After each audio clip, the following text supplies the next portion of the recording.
And speaking of James Harden, before you answer that, James Harden was interviewed recently by a local news station on a dirt field. And what was that about? It was KHOU, which I believe is Houston. I could be wrong, but yeah, he was in Houston. And they asked him about his current situation in Philly, and he said, quote, "I've been patient all summer. For me, it's just focus on what I can control and getting ready for this season." And he was asked explicitly, does he believe that his relationship with the Sixers is beyond repair? And Harden responded, quote, "I think so." So hearing that, and I think that a lot of people, including myself, have kind of led with the fact or now believe that the issue between James Harden and the front office is money. That's right. Is that he was promised a certain amount of money, or he was promised a contract, and that contract has not been delivered on their end for him to go ahead and sign and look over. The Philadelphia front office says that they are moving forward with James Harden. They have no intentions of trading him. They expect to see him at training camp. James Harden says the relationship, I think, is beyond repair. We've heard this story before, not necessarily with Harden, but with athletes. They say a relationship's beyond repair, then they get their contract, and bygones are bygones. Do you think that James Harden is that player or the other kind of player? I think James Harden is the player that stands on principle. Now, Ashley, when this first broke a couple weeks ago, one of the first things you said was, it feels like this is about money. And I said, I don't think it is. And literally the next day, 48 hours later, you know, everybody was talking about the money. And so I now lean towards, you know, what you initially said, that it is about the money, but I still think there's more to the story, right? Because yes, money does fix things. At the end of the day, it's a business, and you know, you can do everything you in your power to get out of town, but if they keep you, you gotta play or you gotta sit out. And I don't think he'll sit out the entire year. But I think there's more to the story as well, which pushes me to, like, James Harden's the guy that will probably, you know, stand on principle. Like, what is really going on with him and Daryl Morey outside of money, right? I need to know more about those conversations and what was promised, what wasn't promised, because if Daryl Morey's still there and you got to see this guy every single day, you know, showing up at practice, on the team, playing, right? Like, that's an uncomfortable situation for somebody that you lost all respect for. Well, I hear you saying that, and I heard you say before that. Especially when there's so many other opportunities. Right, I've heard you say that before, and I've heard you say before also that it's got to be James Harden or Daryl Morey. But playing devil's advocate here, if there was a conversation the year prior when James Harden restructured and left money on the table so that the team can go ahead, and I believe they used that money to bring PJ Tucker in, and they said, hey, we're going to take care of you the following offseason. If that conversation did transpire between James Harden and Daryl Morey, I hear the whole, like, you gave me your word, X, Y, and Z, and now you're going back on it. I hear that. Right. But we can't ignore the fact of what transpired within that year. James Harden was not a conducive part of this Philadelphia 76ers team. In the playoffs, when Joel Embiid was out, James Harden had one good game in a series that could have gone ahead and sent them to the Eastern Conference Finals. He had 6 points, I believe, in Game 7 or Game 6 or both. Right. Now, if you're Daryl Morey, I'm paying him. Right. But if you're Daryl Morey, James Harden allegedly wants a max extension. But if you're Daryl Morey and you also have to go ahead and back up your decisions to the front office, to the organization as a whole, regardless of what you told James Harden, how do you sit down with the president, with the owner, and say, yeah, let's give this man a max extension for 6 points in Game 7? How the hell do you have that conversation? You can't. It's impossible to make that argument. You can. It's, hey, it's either we pay James Harden and we keep the Bear in the process together. This gives us the best opportunity. Right? We may need to add 1 or 2 pieces, okay? And here's what I want to do here. So you got this scenario. The alternative is you lose James Harden. We don't pay him because you're right. We all see it. He really didn't stand up and be the James Harden that we thought he would be or he can be or we expected. But if we walk away from James Harden, then we're probably going to lose the process. And if we lose the process, the MVP of the NBA, then what the hell do we have? So now, this whole process that y'all went through over the last 5, 6 years, now you're starting from scratch again, and y'all got nothing done, nothing accomplished. Failed. I don't think so. I mean, well, I would say this: I don't think that they'll come out the East. So you may be right. The process has failed. But you never know what can happen. You know, in sports, anything can happen, right? Like the Celtics, the Heat. Who else is in the East? Like, it's not like, oh, we're not looking at the Warriors from 5 years ago. We're not looking at the Chicago Bulls from the 90s. We're not looking at, you know, LeBron and D Wade in 2010, 2011, whenever they got there. Like, this is not a loaded East team. Now, is it competitive? Absolutely. Right. So, you know, I don't think they'll win a championship, but it gives you the best opportunity to win. Because what's the alternative? Tell me that. So you didn't pay James Harden. Now in the process saying I'm done processing, I want out. That's probably what he's saying, and I think he's probably already said that. In so many ways. So now what are we doing? And that's what Here's the thing, though. James Harden also has to. I hear you say you want out. Yeah. But think about this. You wanted out to. Think about, let's look at it like this too, and James Harden has to have an honest conversation with himself, and it's a hard thing to do when you think that you are a certain type of player or at a certain stage in your career that you're not, right? So let's look at it like this. When James Harden announced via his agent indirectly that he wanted out of Philly, did you see any teams knocking down the door to come get him? That's true. Nobody. It's a tough situation. Nobody was trying to figure out a trade package with the Philadelphia 76ers. We want James Harden. How can we get him? It was crickets. Yeah. He threw out a line. He was interested in Houston. What did Udoka say? It's not going to be a fit here. The Clippers haven't picked up the phone and called for you.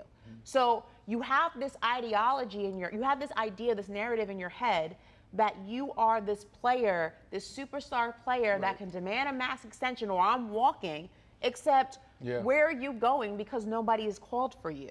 Well, you listen, he has a smart team around him. He's also smart. You know, he knows basketball. He knows the business. And just like the story before, we talked about tampering and we talked about, you know, Joel Embiid potentially having certain relationships with the Knicks, right? What kind of conversations are they having there?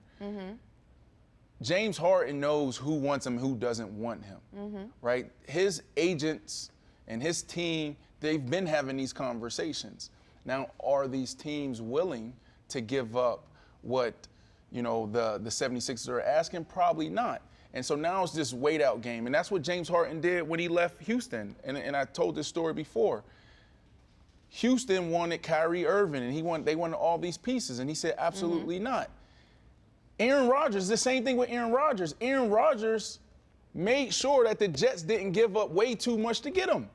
Remember what the Packers was asking? So that's the situation they're in now. It's not that nobody wants him, it's that no one's willing to pay the price that the 76ers are asking. So now it takes time. Which is nobody wanting him. Because if you wanted him bad enough, you would pay him. We've seen that before, Brandon. We've seen teams uproot their entire roster to get their hands on a player they wanted bad enough. The Suns did it for Kevin Durant. But they uprooted their entire roster for Kevin Durant. Different situation. It's not a different situation because it's when you know you're getting a player that you're going to get results from, you're willing to go ahead and take the hard hit. The Knicks did it for Carmelo Anthony. Yeah, but they were in different situations. Carmelo Anthony was still in his prime. KD is still top 3 in the NBA. James Harden is not that. That is my point. Nobody wants him because of that very reason. But let's use Aaron Rodgers and the Jets and the Packers, all right, as a example. The Jets, they probably would have given up, you know, 2 number ones or whatever the Packers were asking. Aaron Rodgers and players, et cetera, et cetera. Aaron Rodgers, right, and this is player power, and this is why I brought up James Harden when he was leaving Houston, when he had leverage going to Brooklyn, where he said, no, this is the package that y'all need to take. I'm not going to Brooklyn. This is not a deal if y'all include Kyrie. So he had the leverage.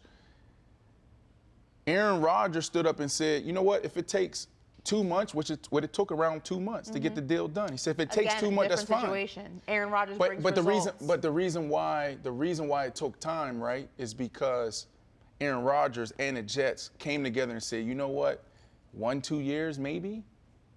Right? So why would we give up all of this for you for 1 year? What I'm saying is we've seen it before, and it has happened before. When you know that you are getting a player that is going to bring results, James Harden is not worth the problem because he does not go ahead and consistently bring you. He is if you give up a second rounder, or if you give up some slap on the end of your bench. You have to also. Sorry you're to not. call somebody You're a not. slap, You're you not make it to going to the get. NBA, At the end of the day, a James Harden is going to cost a certain amount. It is what it is. But you're not spending that because you know there are no results. And Shams just tweeted out about an hour ago while we were on air regarding the James Harden situation, the NBA probe into this, quote, liar comment.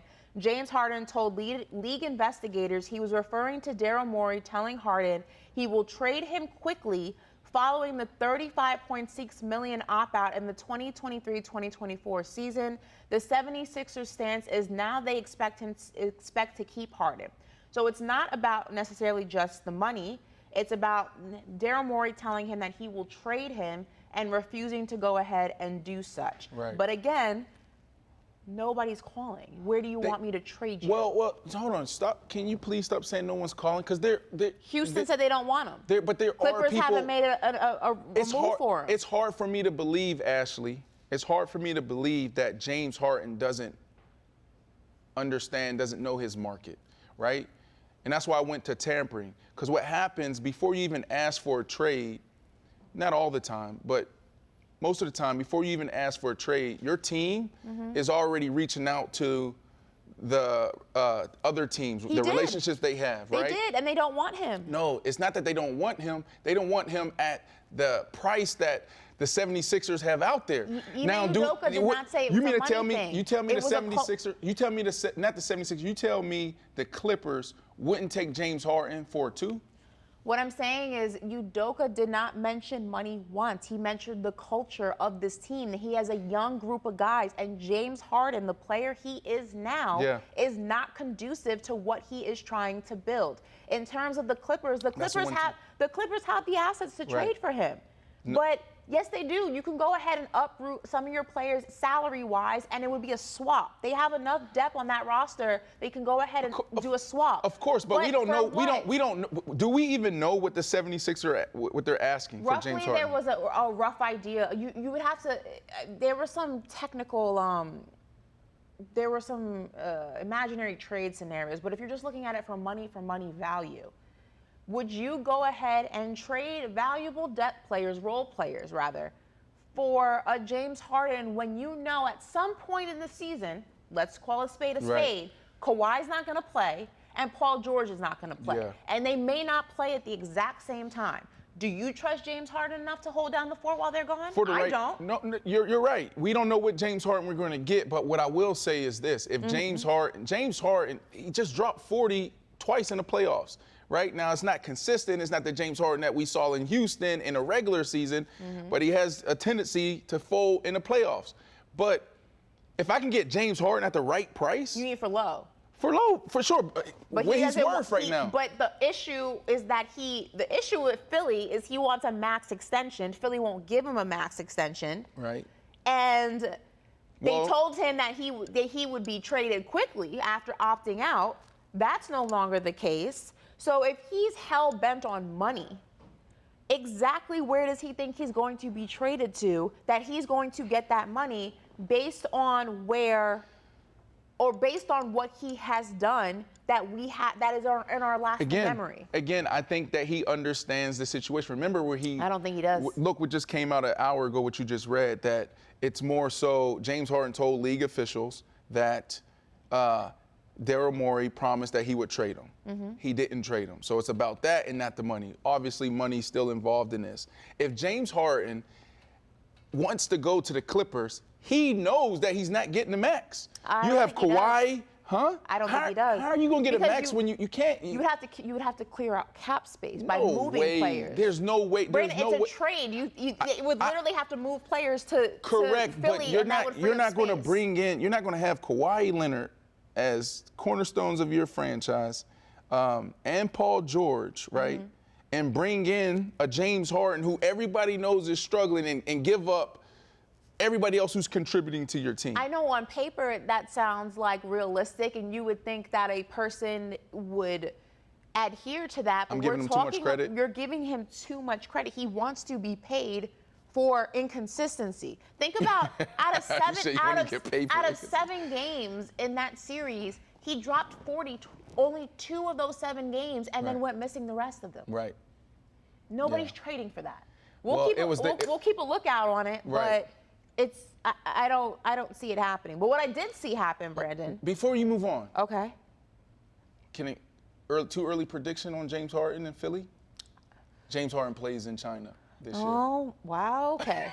He said it. You didn't even bring that up. You just read all this stuff. Read that. I'm not reading that. He said one day. I'm not gonna play that game. He said one day. I don't know what one day will be. But so Philly, China. Daryl Morey, China. If it's a money thing, he'll make a lot in China. That's what I'm saying. It could be good. Go over there for 1 year, build your brand, even more, get a big bag, and then come back and go where you want to go. Well, he might be like Marbury and never come back. Marbury went over to start a whole family. Marbury's a king in China. They got statues of him there. Marbury went over there, not only king of China, but he still lives there. He's been done for a couple of years. Like, he got a whole family. He's like royalty. They have statues of him. Like it's insane. Yeah. James Harden may never come back if he go over there. Yeah, it's crazy.